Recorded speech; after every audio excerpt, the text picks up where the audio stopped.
everyone, and welcome to Grip Locked Foundation Disc Golf's weekly podcast. I'm Hunter, joined as always by Trevor and Konner, back in the booth, back from Kentucky, just in time for the Portland Open preview. Well, by the way, I listened to the podcast on Monday. I heard what you guys said about me. I didn't say anything about you. What did we actually say? Trevor did. I don't even remember. I'm just kidding. You Trevor, didn't say anything. Trevor, first, before we get into the show, apologize to Konner. I'm sorry. Can you look me in the eyes? Let's get into some course preview here. So Portland Open this year is coming back to Blue Lake, which it was at in 2019, also the site of like 2014 Worlds. So that's the disc golf course. And then it's also going back to Glendoveer, which is the golf course, but it's on the other 9. So it's not the same course as last year that Eagle won at. It's the same property, but it's the other side of the property. So completely redesigned course there. According to Brody, obviously I can look at the caddy book, but I'm not on the course. But according to Brody, he said Blue Lake looks the exact same as 2019. It looks like they didn't make any changes. But the golf course, obviously, there's a full redesign. One thing that I thought was very interesting, because I was talking to Brody last night on debate night and just asking him about the courses, is he said Blue Lake hasn't changed. And then he said Blue Lake is so scoreable. Like, he feels like there's not going to be much scoring separation. Like, he's like, I think someone could, like, shoot 17 under out here. Talking about how easy it is. So then I was like prepping for the show, went to 2019 Portland Open, which was only at Blue Lake. Mm-hmm. And the winner was Drew Gibson in a playoff at 27 under, which averaged only 9 under per round. Mm-hmm. So it kind of directly contradicted what Brody was saying. So I don't really know what to expect going into this weekend anymore. Because when I was looking at the caddy book, like, there's a decent bit of OB and stuff at Blue Lake. Yeah. Like, it looked like maybe every hole is scoreable, but it looked like there was the players some have gotten a lot better in 3 years too. You got to think, like Drew, for example, has gotten a lot better since 2019. Yeah, I would agree. So, I mean, 9 under per round, a few strokes, maybe 10 or 11 under per round. Yeah, but like the way he was describing it, I was expecting like, okay, we're gonna go 2 rounds at Blue Lake. Someone's gonna come out of there at like 30 under par, which I just don't think is gonna happen. No, yeah. So it'll definitely be interesting to see. The Glendoveer course on the caddy book looks sick. It doesn't exactly look like your typical golf course style design. Not playing up as many fairways. Well, it looks like they incorporated the woods pretty well. It looks like they used some mandos to force you into like tighter parts to like make the players challenge the OB, for instance. Right. It looks like there's some decent water features just shy of greens, stuff like that. So Brody did mention that he thinks that the roller is a valid play on a lot of holes. He put a thrasher in his bag specifically for that, which is something that fans previously didn't like at golf courses, I guess you could say. Yeah, but at the same time, like, you haven't been seeing a lot of rollers this year. So like, if we have one event where like the rollers to play on like 3 or 4 holes, that's fine. Like, rollers are fun to watch. Well, yeah. They just get repetitive. That's what I was about to say. Is the Disc Golf Pro Tour has been going pretty hard on TikTok recently. And one popped up on my TikTok feed.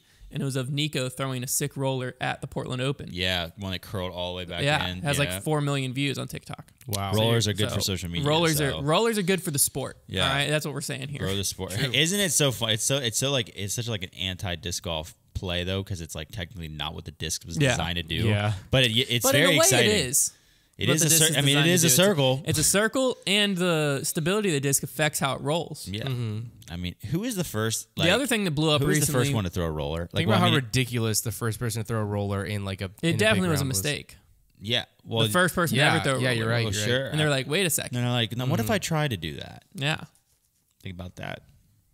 It's kind of probably like a similar thing for the overhand. I've only thrown a They're roller. just like, well, I just want to just chuck it like a baseball. I've only thrown a backhand roller off the tee in tournament play like maybe twice ever. Yeah, it sounds like at this course, I'm trying to remember how many holes Brody was talking about. Like, oh, that's the roller for sure. It sounded like probably like 3 or 4. I think that's fine. Because he was talking about different ways that you could like prevent it, but I also think that switching the courses up will help alleviate that a little bit. Yeah, because it's 4 rounds across 2 courses. It is interesting they're going Blue Lake, Glendoveer instead of alternating them. I can't decide how I feel. I don't about like that. it, but I think the reason why is Brody was estimating this was why was because he doesn't think they have duplicates of all the assets. So he thinks that like some of the on-course integrations, move them they once. can just move them once. That makes sense. Because I mean, it does make sense. Like, why would you have two of certain things. Here's what also makes sense. You're on a golf course, right? How it's probably a lot easier on the golf course to say, let's get everything ready once rather than. Well, I think it's already ready. A lot of it. Well, I guess, but I mean, it also means that. Well, yeah, because is it booked? You're saying is it booked like now through the end of the? I don't know if it's fully booked out, but I know Brody said yesterday was the first day they were allowed to play on the course, which is Tuesday, and they were having to book tee times to go play. Interesting. But the course was too wet, so they made everyone walk. Yeah, I don't know. Because like. So I don't know if the course is already shut down. Part of me is okay with it. It's like you have. There's nothing wrong with it. Yeah, it like it's just weird. The back and forth, like you would think that logically, like you just think, oh well, let's rotate. But then at the same time, it's like it doesn't really matter. And I think like if the second course ends up being the better course, then we'll probably be glad that the last two rounds are there anyway. It sounds like the second course is going to have more scoring separation and a better finishing stretch. Yeah. I don't mind. Yeah, I don't mind like the first course being like you got to get out the gates hot, and then the second course being like, all right, now you've jockeyed for your position. Now it's battle type thing. There is going to be a cut after round 3. We love a cut. So you'll go Blue Lake, Glendoveer, cut. It's going to be 40% MPO, 50% FPO. Oh, yeah. The cut is interesting because it's a super weak MPO field. The bottom half or the bottom like 60% it looked like is like really low rated compared to what we've seen at Pro Tours this year. Weird. Which I'm not sure why. Yeah, I'm wondering if it's just because it's way out of the way on the West Coast. But like recently it's been like nobody really gets in below like high 980s, if even that. Where this tournament, there's a lot of people 970 and below, a ton of people. So like those people can obviously pop off, but like the cut could be a little less crazy because you might not see very many like notable players get cut because the bottom half is so heavy. The FBO field looked pretty standard to me, but the MPO field, like that bottom half was like really, really heavy. I mean, there's maybe 20 players. I mean, below 970, there's 2, 3, 4, 5, 6, 7, 8, 9 players. Below 970. Well, I'm saying we haven't been having anybody below. No, typically like below 990 isn't many, and this looks like about 20 players or so below 990, 25 maybe, which is about 20% of the field, a little less than 20% of the field. That's what I'm saying. We might not see as many like big players get cut when like you might be able to chalk it up and say, well, like almost all those guys are just gonna get cut, but you never know. It's disc golf. Ratings are crazy. Yeah. Now I will say, the one thing that I felt throughout this season is it can be confusing at times to know when a cut's going to happen and when a cut isn't going to happen leading into tournaments. Mm-hmm. Because like if you don't read it, there's not a cut every week. Yeah. So like we very, very easily you could go into this week having no clue there's a cut. Yeah, it is. And then just kind of it's super annoying that the changing of tournament formats that happens. Because you also don't know how many rounds it's going to be. Right. That's the really annoying part. I like it because to me now we all of a sudden like you have 3-round events and 4-round events. Like, do we have to consider the 4-round events more impressive wins than the 3-round events? Like, we're not right now, but if you think about it, it kind of is more impressive to get a lead over 4 rounds rather than 3. But I hope that because like now I'm okay with some events only are at one course and some events do rotations. That's fine. That's unique to disc golf. Whatever. I don't really ever want more than 2 courses personally. No. But I'm fine with doing 2 courses for an event. I think it's unique to disc golf, and I think just having 2 is fine. I do think, though, I hope that we get to the point where we do 4 rounds for every event, because I think it's just the best way to decide a winner is 4 rounds, and then I hope that we do cuts more consistently in the future. And I think both of those things will probably happen. Now, it's interesting because they always do the cut after the 3rd round, whereas traditionally in golf, cuts come after the 2nd. Well, at a tournament like this, I would like to see it go Blue Lake, Glendoveer, cut, Blue Lake, Glendoveer. That's what I'm saying. You almost would have to do the course stagger that way to let the field play both courses before the cut. Well, they're playing both before the cut. The issue is if you're really good at Blue Lake and you suck at Glendoveer, you can go. Well, they are now. I'm saying, but if you do after 2nd round, you have to stagger them. Yes, you'd have to stagger them. Right. Yeah. But I'm saying with after 3, the way it is right now. Yes, you are. If you're really good at one of the 2 courses, like let's say there's someone who's incredible at Glendoveer, Right. And they could be back 10 strokes and be okay. But then they go Blue Lake first, and they just get way out of it. And now Glendoveer, they get up to the cut line, and that's it. And like they could have made a jump farther into cash, but they didn't. They didn't make the cut because it wasn't even. Because someone who's really good at Blue Lake and sucks at Glendoveer is now in the cut and is just going to tank. I don't know though if I even see disc golf adopting a midway cut anytime soon, because it is pretty ruthless. Well, it's not anytime soon because there's not like this isn't enough players who are touring. This isn't enough of the field's full-time thing. Right. Because if you give them their whole thing, right, is like if we do a cut after 3 rounds, well, a lot of tournaments are only 3 rounds. So you really feel like you're still getting your value there, and like, you know, it's competitive. But, you know, after 2 rounds, like it's very cutthroat, and it's very much like you can only be so cutthroat when the tour is where it's at right now. But then, I mean, down the line, I would like to see, I think the first step I would like to see is a standard tournament rounds. Like we know every weekend it's 3 or 4 rounds. I agree. I like 4 more, but whatever it is, we stick to it.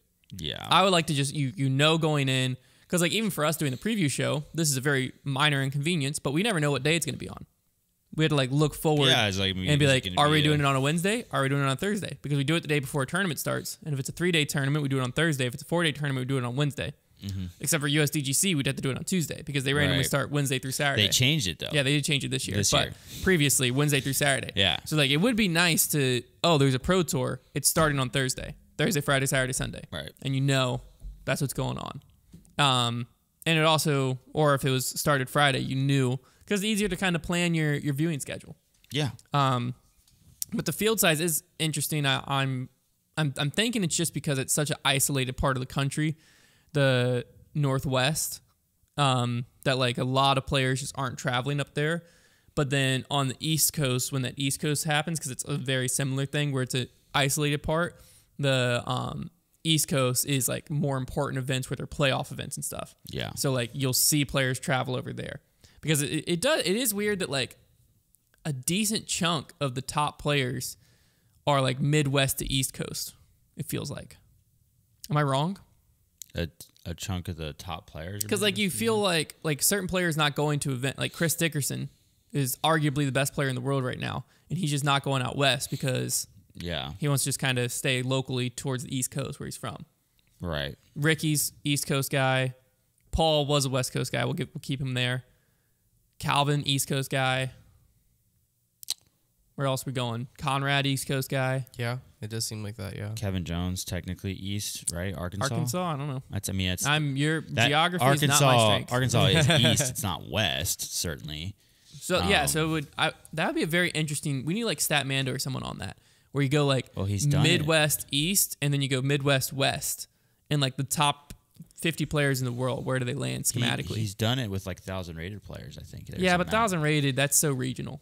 Right, but like he has the names there, so like we could look and do it. We could do it that way. I don't know. I would just be curious to see, because I for some reason I feel like the fields are stronger when the pro tours come in east versus when it goes west. Mm-hmm. I agree. I don't know why. and that could just be a gut feeling because I'm from the East Coast. I think what I view it as it's stronger. Well, I over think here. what it is the East Coast guys don't have to go west because there's not as much tour out there, but the West Coast guys, you have to go east, and once they're over there, you might as well stay over there. Yeah. So I think that's what it comes down to. That would make sense because there's just like a few, there's like 3 or 4 tournaments west, right? And you're not just the rest of the tour is mid to east. Yeah, you're not going to hop over east and then just like leave when the rest of the tour is over there anyways. That would make more sense. Okay. Some other storylines heading into the week. Still, as far as I'm aware, no news on Ricky's knee beyond the swelling's back. I'm trying to get news from him. The swelling could have gone down. My tweets. Yeah, he's never answering tweets, man. So do you need me to tweet at him? Me no, and him engage back and forth all the time. What? Silas already did. He already did. Yeah. No, at this point, Ricky and I have a good rapport on Twitter. At this point, he's pretty settled in that he's not going to come on my show. Okay, that's tough, man. Do you want me to start a show and I'll get him on mine? Yes. Can you imagine? Welcome to Trevor Stop Show. I'm Hunter Thomas. Today we just like you have like your own set and whatever, and he joins in and like we tear down the back wall and I pop out and it's like It's me. It was my show the whole time. You just take off a Hunter mask. I'm just lip syncing and Trevor's asking the questions and we just have a camera on Trevor. So then after the interview, I was never there. I just want to get the real story about his knee. You know, I just want to inform the people. Yeah, I'll double check to make sure.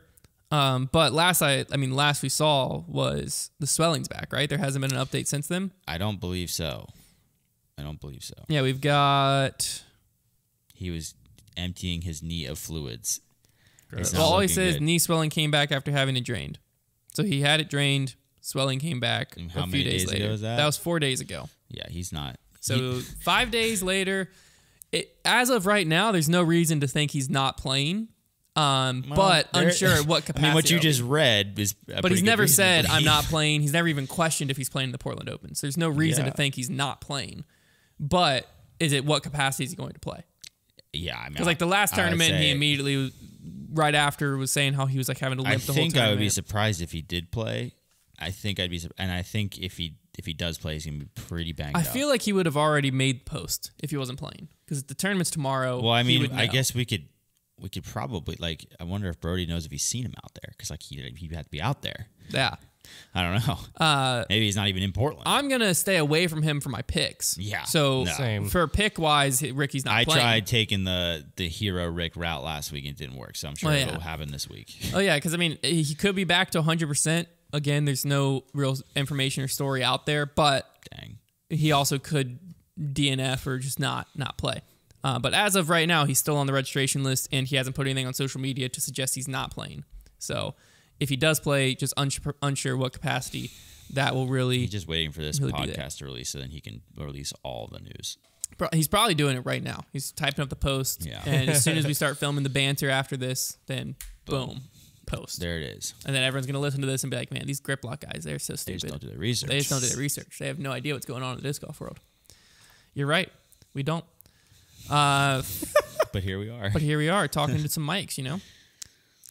But yeah, so final, I was reading my notes like, what haven't I talked about? The final thing, personally, I'm very excited for this weekend. I think that Blue Lake and Glendoveer, those two courses seem like they're going to complement each other pretty well. And the scoring difference seems like it's going to be there at least somewhat. If Blue Lake scores similar, I don't know, it's so tough because Brody in one hand is saying Blue Lake really easily scoreable, and then at the same time he's saying Glendoveer, like he doesn't know, like double digits is gonna be very tough to get out there. Yeah. So like, but then Blue Lake in 2019 was at 9 under. So like, are we talking Blue Lake very scoreable? Like, is the course difficulty separation true? And if so, then are we seeing like what Brody thinks is going to be really easy is actually going to be like 10 under, and then what Brody thinks is really hard is actually be like 3 under? Yeah, I don't know. Or are they both going to be about the same difficulty-wise? I don't know. Courses have been harder this year. You know, you got to give credit where credit's due.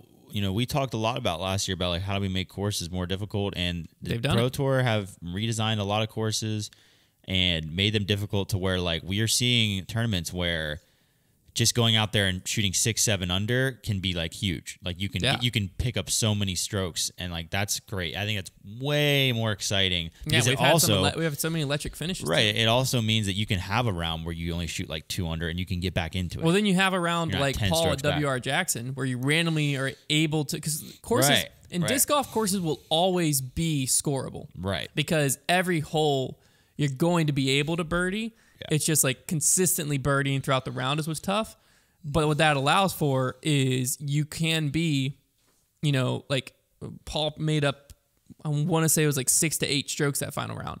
So if he had been within reach at the Champions Cup, more so within reach, then that 16 under final round, like someone could realistically come from like third card and win, or at least come from third card and set a pace where they're in the clubhouse and now the leaders got to birdie 3 of their last 5. To match the pace, and it's like that's gonna be tough to do. Right. But no, it's definitely been electric, and it sounds like hole 17, 18 at Glendoveer, which is what's gonna be the final 2 holes, have some really good opportunity scoring separation wise. According to Brody, hole 18 is eagleable.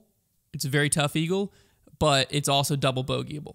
He said there'll probably be more double bogeys than eagles during the course of the tournament, but on the final day, if it was like a 3-stroke difference, like it is possible for that to happen on the final hole. Yeah, thank goodness, because hole 18 at the Portland Open last year was setting up to be incredibly epic, and it ended up being a pretty decent finish, but it was super non-consequential because like Eagle was able to just launch a roller into a fence on the right side.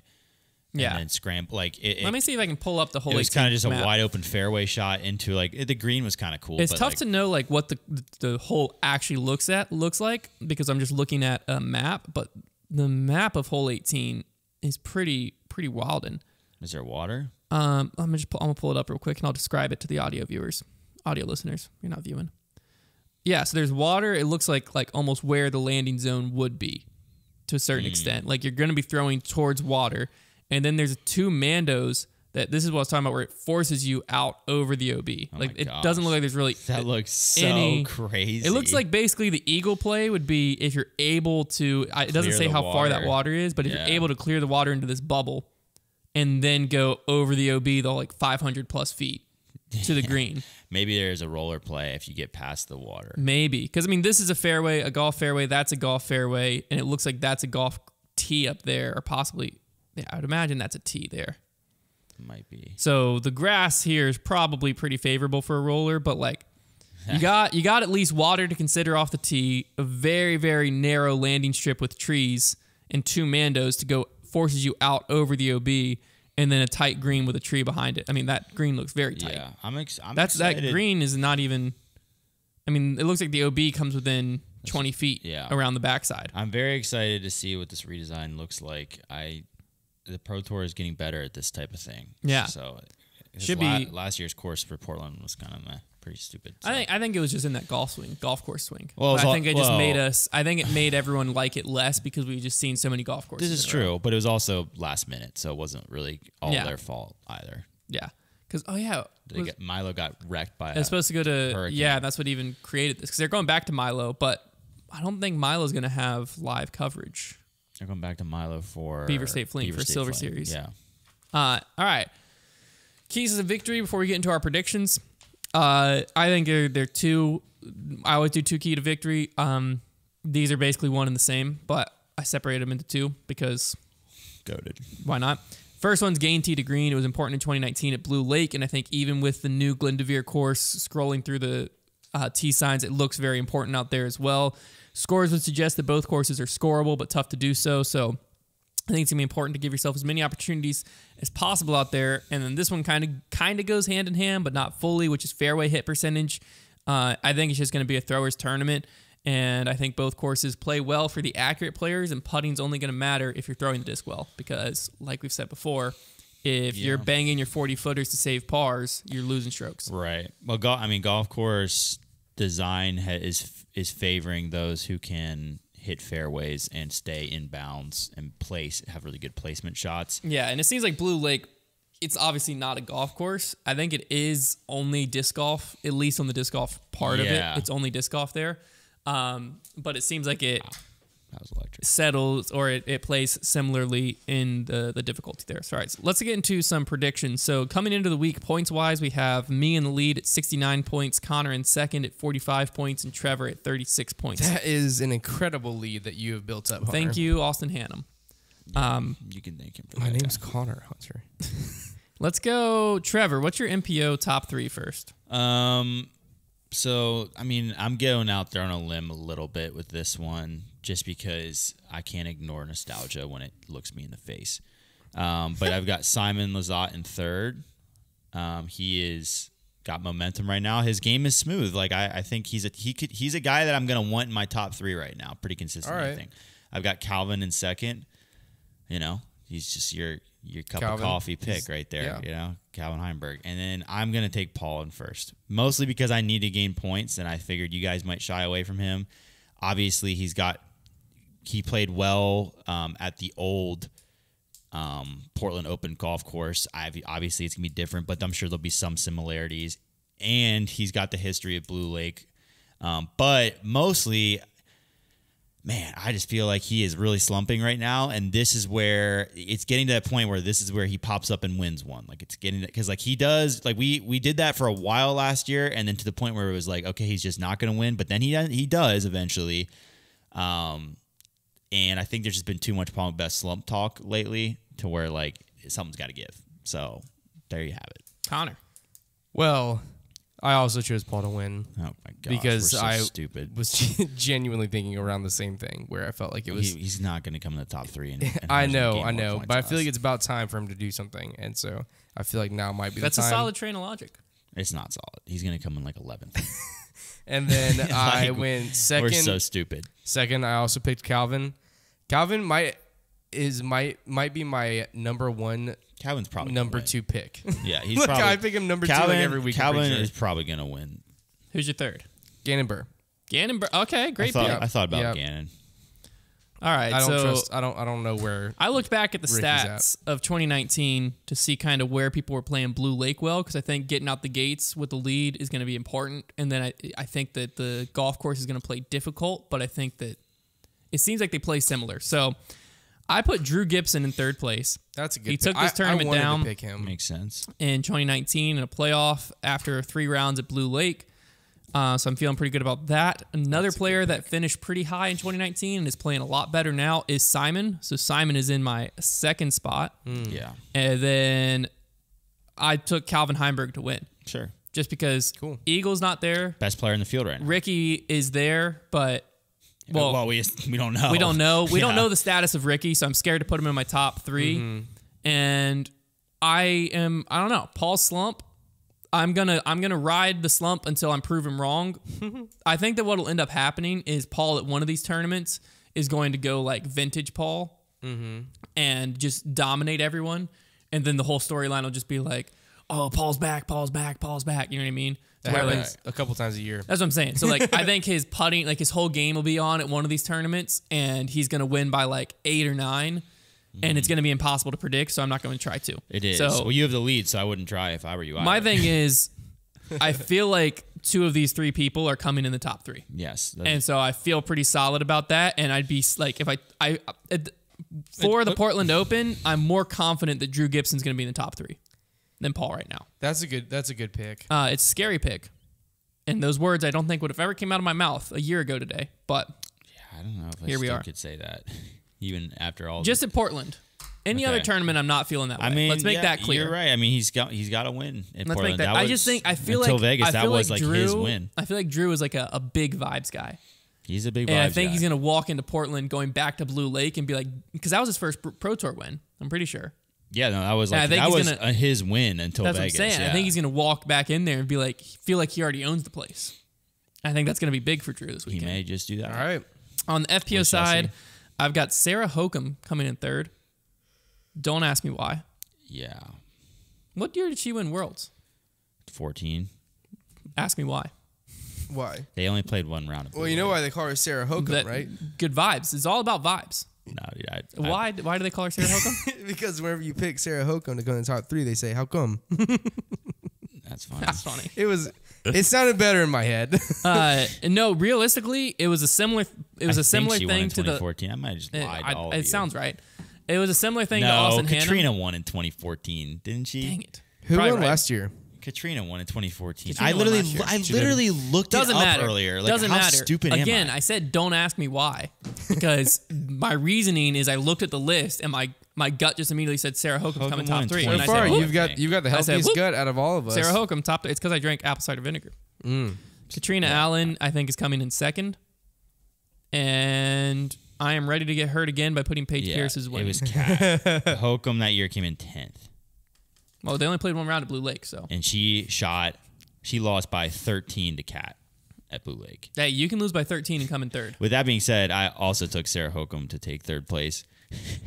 Now, why did you take Sarah Hokum to Vibes. take third? Okay. Just vibes. She won that tournament a few weeks ago, and like 3rd place just is a hopeless guess in the FPO field. When there's no Kristen, it's like just a shot in the dark. Is it going to be owned? Is it going to, like, you never know.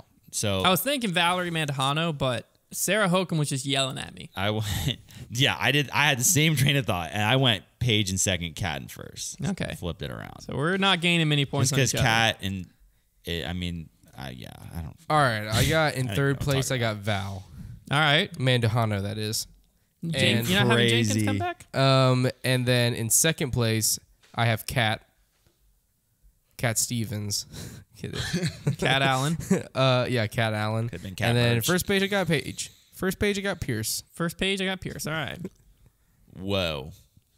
We're so original, guys. Great job. There's- Connor, what do you dark like- horse what do pick. we- What do people we got? expect My out of this? dark horse pick is Nathan Queen because according to the world rankings, he's better than Brody Smith. Yeah. Nice. I like Can't it. argue with Somehow. that. Trevor. Can't argue with the numbers. I took Eric Oakley because you know what? Here's the thing about Eric Oakley. What? Other than the DDO, because he had a bad finish there, but like a lot of people did. He hasn't finished like he's been like consistently top 30. So like he's been pretty solid this year. Cool. All right. I took Brody Smith for one reason and one reason only. And that is because of how he was talking about how easy Blue Lake, he thought Blue Lake was scoreable wise. And then I saw that the winner of 2019 went 999. Well, they didn't, they averaged 9. They But didn't like go 999. he's historically predicted the scoring of ability of courses wrong. No.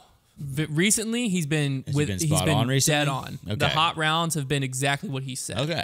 And so I'm thinking if my train of thought is if Brody's walking into a course and he's like, confident. this place is so easy, it's so Yeah. scoreable, and then I look and historically it wasn't that scoreable. Although scoreable is I'm like- scoreable, thinking a course is like super scoreable for me personally gets me more nervous because now I'm thinking, oh, it's a race, not this course is gonna be super tough, and now I feel like I can just go out there and play my game. When you're thinking, when I'm going to a tournament, I'm like, holy cow, this course is so scoreable. But what I'm thinking is if he's seeing 15, 16 birdies out there and he feels like he only got half them, he's gonna be like, dang it. When realistically you get half Maybe. them both times, you're right there. maybe You're 2 strokes off that pace. is a train of thought. And so that was the train I hopped on, That and is the Brody Smith is my Polar dark horse Express. pick.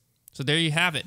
That is the Portland Open preview. It all starts tomorrow live on the Disc Golf Network, or you can find it Friday on Jomez and all the other post-production platforms. Should be a great time, and it looks like it's going to be a pretty fun tournament. I'm I'm looking very forward. excited for it. Yep. I like the Portland Open. I'm happy. Go And also, it's good to be back watching some disc golf. A week Yeah. off feels like an eternity. Stinks. Yeah. Stupid. Yeah, we should no more weeks off. You know what? Here's what we do. On Okay. off weeks, we decide a pro tour. We pick a random tournament and we cover it like a pro tour. That's funny. Just pick a random C tier, do a preview show for it. Very funny. Well, an entire preview show would be a little ridiculous, but We'll just do a segment on the we could normal do a grip segment, block. yeah. On the That's a normal great grip idea. block when there's no tournament coming like up. we just we'll select a random C tier and try to make it known to them that they've become like this big deal and like just add the pressure on. We'll call it the Foundation Pro Tour, and we just cover the C tier that's going on that week. And it's got to be a C tier, no B or A. Those already have a little bit too I love serious. it. I'm down. So BA, man. No BA, only C. Only C. Only C. We'll see you next week.